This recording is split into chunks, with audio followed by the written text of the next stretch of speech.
कि जिंदगी में कभी भी खुद को किसी का मोहताज मत बनाना, क्योंकि जब तक आप किसी के मोहताज नहीं होते तब तक आपको कोई दुख नहीं पहुंचा सकता, कोई आपका फायदा नहीं उठा सकता।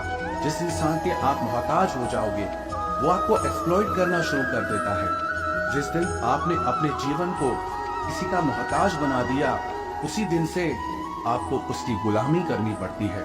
औरों की तो छोड़ो, जो लोग अपने नौकरों के, काम वाली बाइयों के मोहताज हो जाते हैं तो उनका सब कुछ सहना शुरू कर देते हैं, क्योंकि उन्हें पता होता है कि आपका काम उनके बिना चल ही नहीं पाएगा और आप खुद से खुद का काम कर नहीं पाएंगे और दूसरा कोई आपको मिल नहीं रहा तो उनका आपको परेशान करना शुरू हो जाता है। लेकिन जब उन्हें ये समझ आता है कि आप अपना काम खुद कर सकते हैं, आपको दूसरे 1000 ऑप्शन मिल सकते हैं, तो वो चुपचाप अपना काम करेंगे।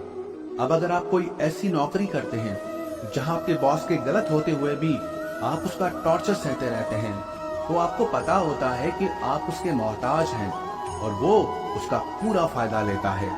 और तो और जिस घर परिवार में आप रहते हैं, अगर वहां भी आप किसी के मोहताज हैं तो वो आपको पूरा चूस लेता है, क्योंकि वहां आप 24 घंटे रहते हैं, कहीं और जा ही नहीं सकते। आपके सर पे चढ़ के नाचेगा वो इंसान और आपको पूरी तरह से अपने कंट्रोल में रखेगा। लोगों को बहुत मजा आता है अपने से कमजोर इंसान को अपने कंट्रोल में रखने के। आप चाहे 1000 उनके लिए अच्छा करो, चाहे हर वो काम करो जिससे उन्हें खुशी मिले, पर ऐसे लोग आपकी गर्दन को दबा के रखते हैं। आप में अगर कुछ प्रतिभा है तो आपके पंख ही काट दिए जाएंगे। हर वो कोशिश की जाएगी आपके साथ जिससे आप जिंदगी में कभी आगे ही ना बढ़ पाओ। किसी का मोहताज होना मर जाने से भी बदतर होता है। मोहताजी आपको गुलाम बनाकर रख देती है। आपने कभी गौर किया कि आपकी जिंदगी वही लोग खराब करते हैं जिनके आप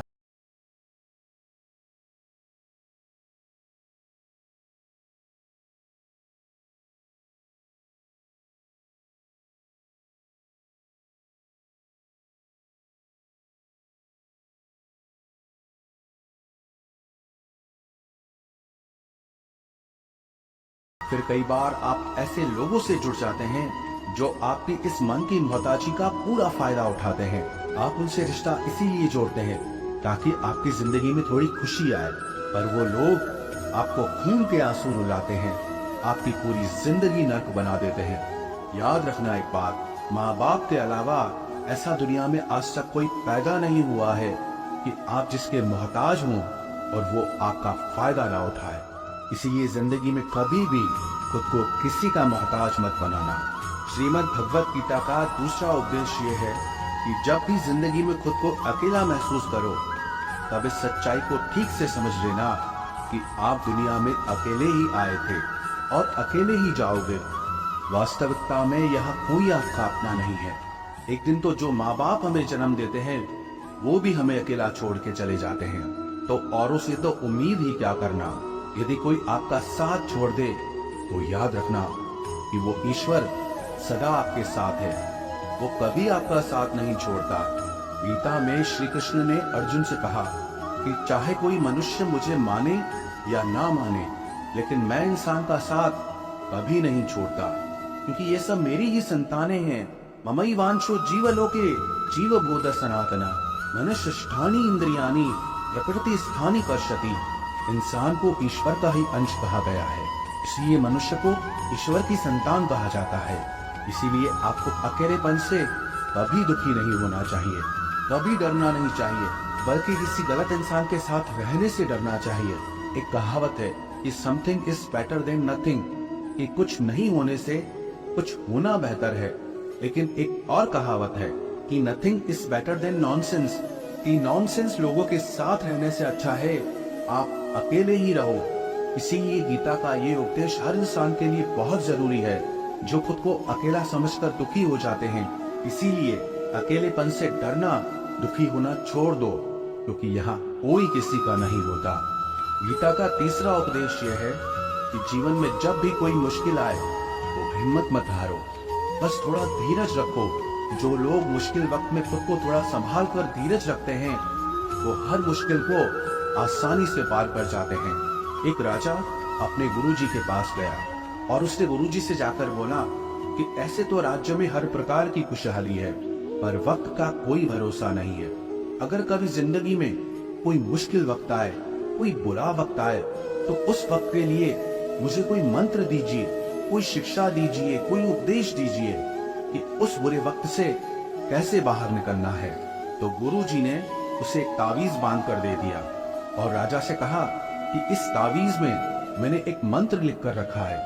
जब तुम्हारी जिंदगी में बहुत बुरा वक्त आए और तुम्हें लगे कि इससे बुरा तो अब कुछ हो ही नहीं सकता, उस समय पे ये तावीज खोल के तुम इस मंत्र को पढ़ लेना, तुम्हारे अंदर बहुत शक्ति आ जाएगी।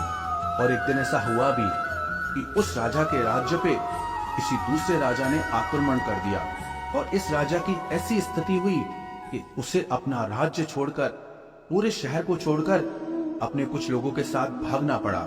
उस समय पे राजा बहुत दुखी था और विचार करने लगा कि गुरुजी ने मुझे एक तावीज दिया था कि जब जिंदगी में बहुत बुरा वक्त आए तब इसे खोलकर पढ़ना और इसके अंदर जो मंत्र लिखा हुआ है वो मेरे अंदर शक्ति भर देगा। राजा ने विचार किया कि इससे बुरा वक्त और क्या हो सकता है। उसने गुरुजी का दिया हुआ वो तावीज खोला और उसके अंदर लिखा हुआ था कि ये वक्त भी गुजर ही जाएगा। इस वचन को पढ़कर राजा के मन में एक शक्ति आई, विश्वास जगा कि ये जो बुरा वक्त है ये भी टिकने वाला नहीं है, ये भी निकल ही जाएगा। इसलिए मुझे हिम्मत नहीं हारनी, वापस से अपनी सेना खड़ी करनी है। और उस राजा ने वापस से अपने सैनिकों को जमा करके अपनी सेना को खड़ा किया और उस राजा पे हमला करके अपना राज्य वापस प्राप्त किया। तो जिंदगी में स्थिति चाहे कितनी भी बुरी क्यों न हो, वो हमेशा के लिए नहीं रहने वाली, वो भी एक दिन गुजर जाएगी। वक्त चाहे कैसा भी हो, एक दिन जरूर बदल जाएगा। हमारी जिंदगी में न जाने कितनी बार दुख आए, कितनी बार मुश्किल वक्त आया, लेकिन हम हर बार निकल जाते हैं। ऐसे ही आपकी जिंदगी में जब कोई मुश्किल वक्त आए, बुरा वक्त आए, तो मन में ये विश्वास रखना कि ये वक्त भी एक दिन गुजर ही जाएगा। इसलिए अपनी हिम्मत मत हारो। अगर आपके अंदर धीरज है तो आप बुरे से बुरे वक्त को भी जरूर पार कर जाओगे। श्रीमद् भगवत गीता का चौथा उपदेश ये है कि जब कोई आपके साथ धोखा या छल करे तो उसको कोस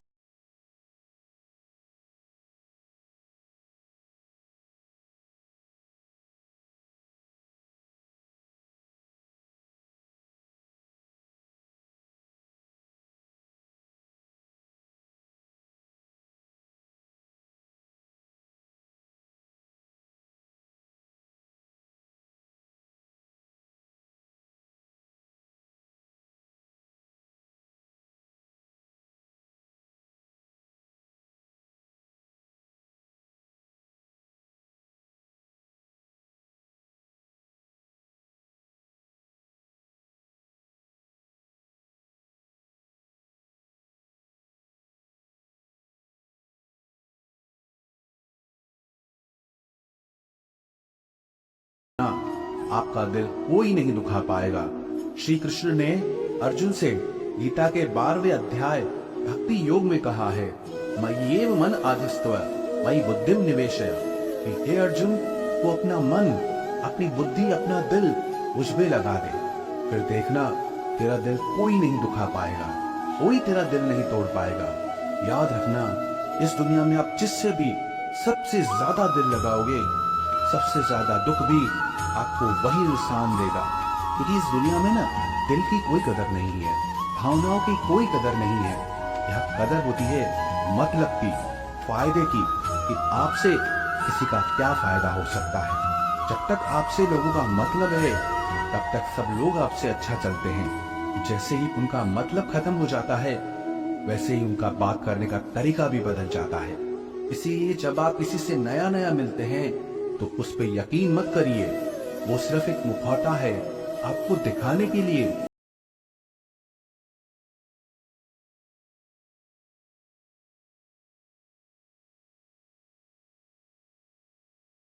चाहिए है कि आप अपने गुजरे हुए वक्त को भूल जाओ, क्योंकि अगर आप गुजरे हुए वक्त के दुख में जीते रहोगे, उसके पश्चाताप में जीते रहोगे, तो आज भी आप कभी खुश नहीं रह पाओगे।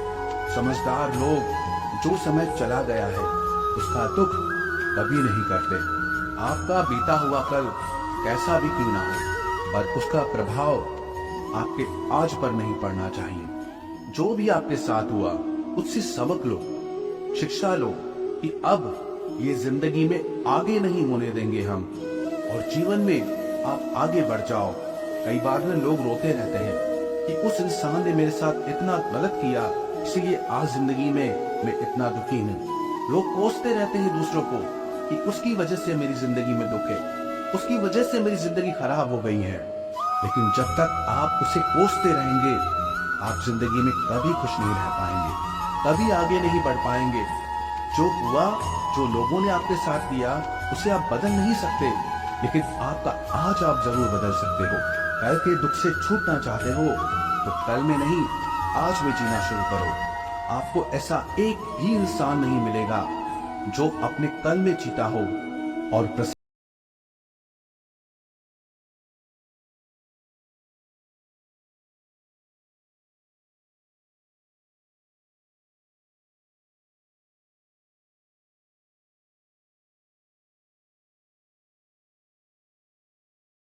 जितना हो सके अपने पास्ट को भूल जाइए और अपने प्रेजेंट में जीना शुरू कीजिए। श्रीमद् भगवत गीता का छठा उपदेश यह है कि प्रेम उसी से करो जो आपके प्रेम के लायक हो। जिसे आपके प्रेम की कदर नहीं, उससे जितना दूर रहो उतना अच्छा होता है। आजकल लोग कहते हैं कि सबसे ज्यादा पीड़ा प्रेम देता है। लोगों ने प्रेम जैसी पवित्र चीज को गंदा कर दिया है, जहर बना दिया है।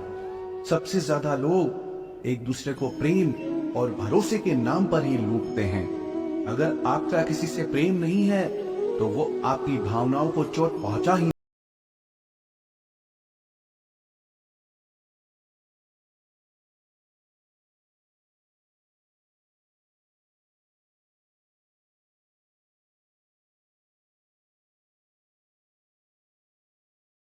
देता है जिसे आपके प्रेम की कदर नहीं है। तो प्रेम सिर्फ उसी इंसान से करो जिसे आपके प्रेम की कदर नहीं है। जहां आपको ये एहसास हो जाए कि आपके प्रेम की, आपके भावनाओं की किसी को कदर तक नहीं है, वहां से आप कृपया करके खुद को दूर ही रखें।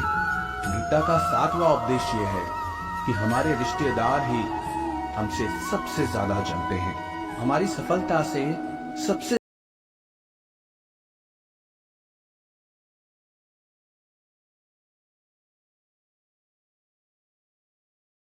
रिश्तेदार होते हैं, उनकी ना पूरी नजर रहती है आपकी जिंदगी पर। बाहर से तो वो यही कहेंगे कि आगे बढ़ो, सफल हो जाओ, खुश रहो जिंदगी में। और जब उन्हें आप अपनी सफलता के बारे में बताएंगे, अपनी किसी कामयाबी की खबर उनको सुनाएंगे, तो उसे सुनकर उन्हें बिल्कुल भी खुशी नहीं होती। कई बार सारी दुनिया आपको पसंद करती है, आपके काम की तारीफ करती है, लेकिन आपकी कदर आपके घर में ही नहीं होती। महाभारत का युद्ध बाहर के लोगों में नहीं हुआ था, ये भाइयों के आपस की लड़ाई थी। पांडवों के हर सुख से दुर्योधन जलता था। जब भी पांडव किसी काम में सफल होते थे, उससे बिल्कुल भी बर्दाश्त नहीं होता था। दुर्योधन हर कोशिश करता था पांडवों को नीचा गिराने का।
कभी कोई गलत काम नहीं किया, लेकिन उनका सारा राजपाट चला गया।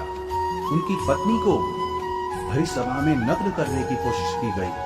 भिक्षा लेकर के उन्हें अपनी जिंदगी गुजारनी पड़ी। कारण क्या था? वो कुछ ज्यादा ही अच्छे बन रहे थे। ये तो तब की बात है, और आज की दुनिया तो और बदल चुकी है।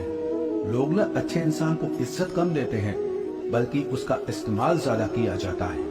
अगर आप भी लोगों के साथ अच्छा चलते हैं तो आप इस चीज को खुद अनुभव कर पाएंगे। आप जितना लोगों के साथ अच्छा चलते हैं, लोग आपके साथ उतना गलत व्यवहार करते हैं, लोग आपका उतना ज्यादा इस्तेमाल करते हैं। आप दूसरों की खुशी के लिए कुछ भी करते जाते हैं और लोग सिर्फ आपका एडवांटेज लेने में लगे रहते हैं। इसलिए आज के जमाने में खुश रहना है ना, तो बहुत ज्यादा अच्छे मत बनो। इसका मतलब ये नहीं कि आप बुरे इंसान बन जाओ। आप अपनी नजर में अच्छे बन के रहो। दुनिया की नजर में अच्छे बनने की कोशिश कभी मत करना। गीता का नवा उपदेश ये है कि जहां आपके लिए प्रेम और इज्जत नहीं है, वहां कभी मत जाओ। महाभारत का युद्ध शुरू होने से पहले श्री कृष्ण हस्तिनापुर गए थे, पांडवों की तरफ से शांति प्रस्ताव लेकर के। तब शकुनी ने दुर्योधन से कहा, ये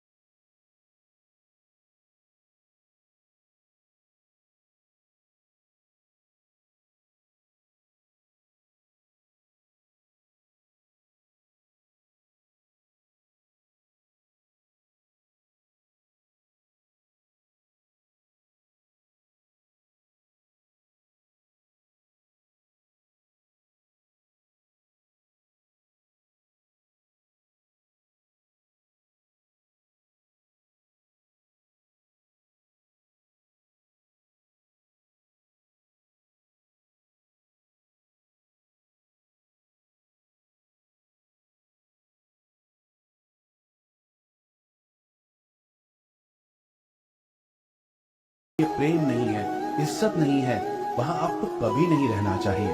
आपको सिर्फ उसी जगह रहना चाहिए जहां आपकी कदर हो, आपको इज्जत मिले और जहां आपको प्रेम मिले।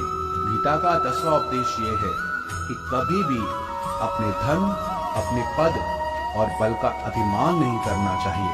दुर्योधन को बहुत अभिमान था कि मेरे पास भीष्म पितामह जैसे, द्रोणाचार्य और कर्ण जैसे योद्धा बैठे हैं, तो ये पांडवों को तो मैं यूं ही नस्ल के रख दूंगा। अपने धन का अभिमान था, अपने पद और शक्ति का अभिमान था, लेकिन वो अभिमान ही एक दिन उसके सर्वनाश का कारण बना। जो लोग अपने पैसे के अहंकार में या शक्ति के अहंकार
उस भिखारी ने सेठ से कहा, आप कृपया करके मुझे एक गिलास पानी पिला दीजिए, मैं चला जाऊंगा। मेरे प्राण निकल रहे हैं और आसपास में किसी का घर भी नहीं दिख रहा। तो उस सेठ ने कहा, मैंने कहा ना कि आदमी आने वाला है, वो आ जाए तो आपको पानी मिल जाएगा। फिर वो भिखारी उस सेठ से कहने लगा कि तुम खुद ही आदमी क्यों नहीं बन जाते, थोड़ी देर के लिए तुम ही आदमी बन जाओ। आजकल यही हो गया है, यहाँ कोई आदमी बनने को तैयार ही नहीं है। बस